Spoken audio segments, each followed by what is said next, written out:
Yo, what is up, everyone? It's your boy Ultimate, and yo, here's a video series that I've been putting aside until I got a new mic, and that time is here. As I'm sure you read the title, today I will be ranking the top 10 point guards in the league. I will be doing every single position, so bear with me until your favorite position comes.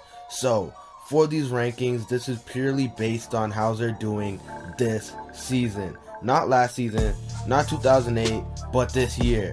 So without any more delay, let's start off the video. At number 10, I have John Wall. Wall is one of my favorite point guards in the league, so it really hurts me to put him so low, but he really hasn't been playing up to par this season. We all know Wall was in for a bad season when he came into the USA basketball training camp unkept and out of basketball shape. Yet despite being out of shape and not playing his best basketball, Wall is putting up 21.4 points, 3.6 rebounds, and 8.1 assists per game on the season so far. The naked eye, those are some pretty nice numbers, but he is putting up those numbers on uninspired me for his basketball. John Wall started off the season extremely slow, as it was clear he was fed up with the Wizards and wanted out. But after it was announced that no one on the team is safe from trade, Wall has picked up his play in an attempt to get traded for his undesirable contract. Wall is making most of his points off of isolations and easy pick and rolls, and isn't really helping out his team, but helping his numbers look better. We can see this is true as right now on the season, the Washington Wizards are only 9-14, and so far looking outside in on the playoff race in the East.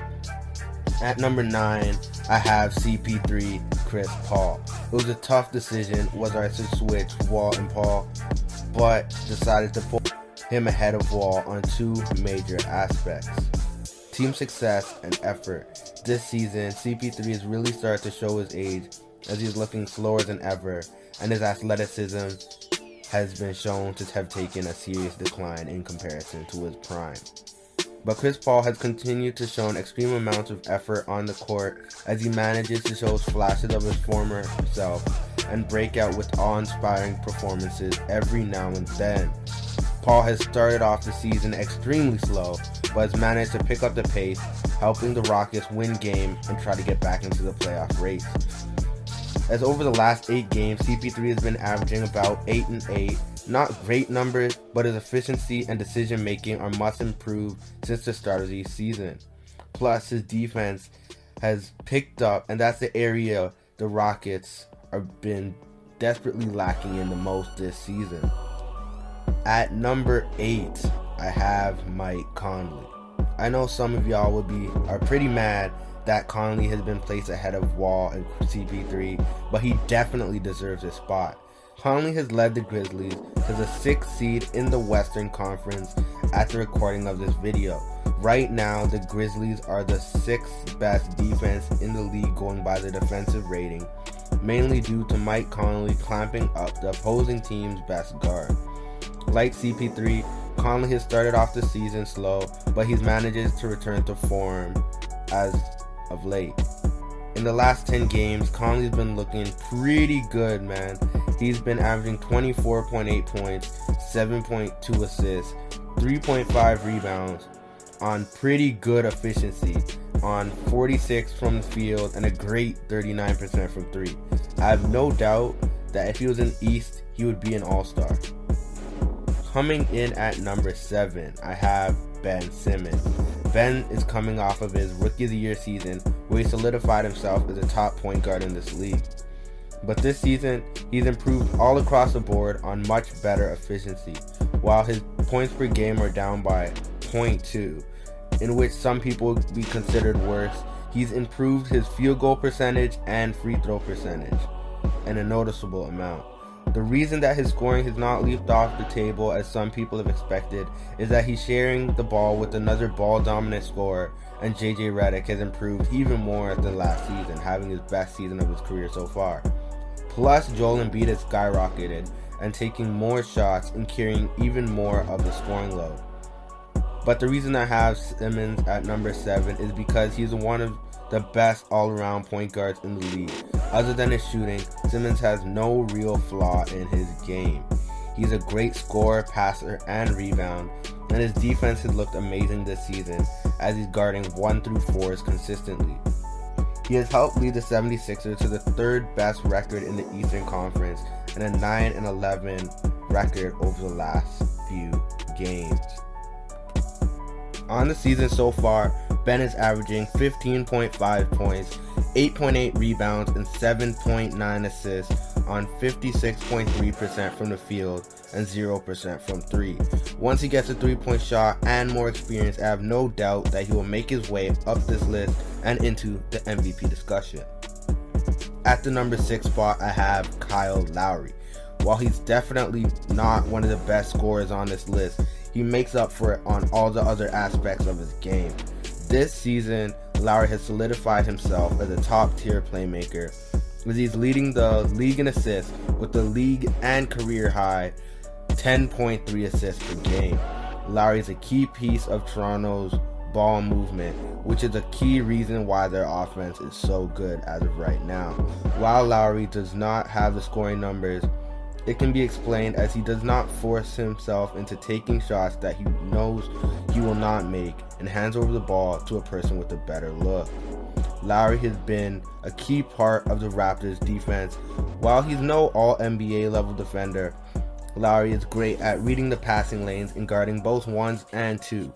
But the aspect of his defense that stands out the most is his ability to draw charges, as he's led the league in charges drawn last season and is doing so this season as well.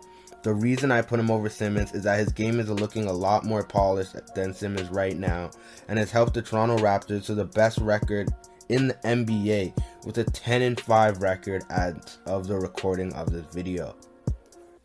Breaking the top 5 at number 5 is Kemba Walker. Kemba is having the best season of his career so far. Kemba has always been known as an elite scorer, but this season he's taken it to the next level. He's averaging a career high 26.5 points per game on the season. Kemba is doing more than just scoring. He's led one of the worst offensive teams to the NBA with an even 11-11 record as of right now. Kemba has also been playmaking pretty well this season as he's averaging a career high 6.2 assists per game. The reason Kemba is not higher on this list as he's been somewhat inconsistent this season. In the last 5 games, Kemba has been playing sort of poor, averaging 18 points on an abysmal 36% field goal percentage. While I definitely do not expect this little rut to last, there was still not enough there for me to put him ahead of my pick for number 4. And at number 4, I have Kyrie Irving. There is no surprise to anyone that Kyrie has been named into the top 5.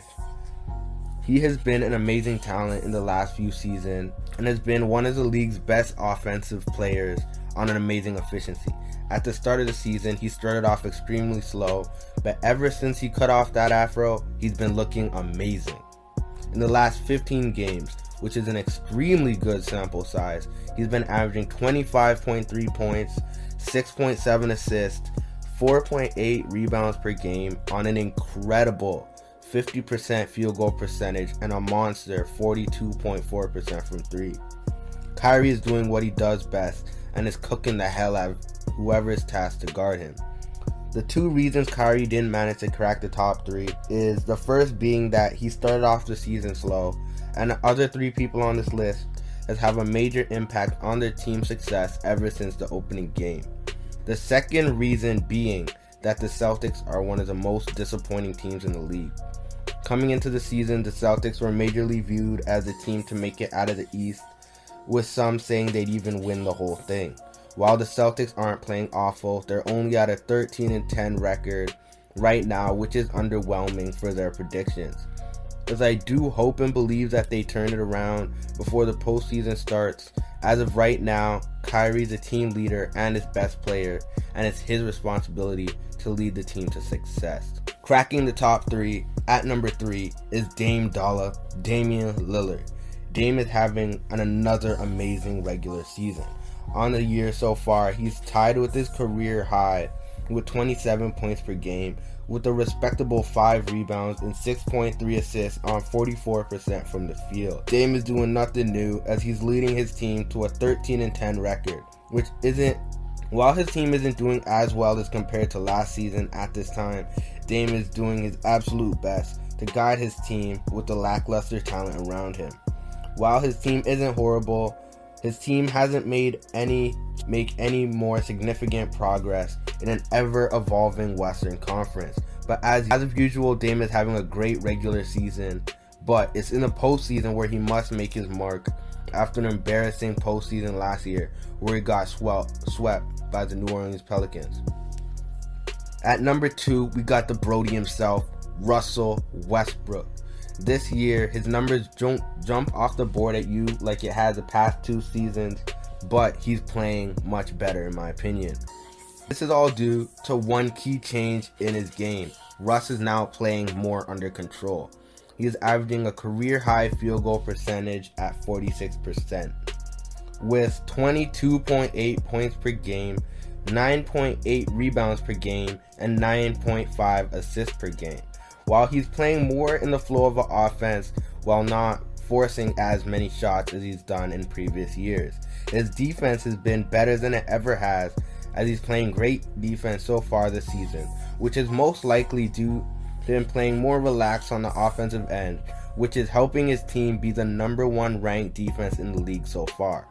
While Westbrook has had some injury problems so far this season, he has helped his team a lot when he plays. When he is on the court, well, so far Westbrook has had some injury problems so far this season. He has helped his team a lot when he plays, as when he's on the court, the Thunder have a 10-4 record. At number 1, there's no surprise that we have the 3-point god himself, Chef Curry. Curry is doing what Curry does best and putting up ridiculous numbers on ridiculous efficiency. On the season, Curry is averaging 29.4 points, 4.9 rebounds, and 5.6 assists on 51.6% from the field and a crazy 49% from 3.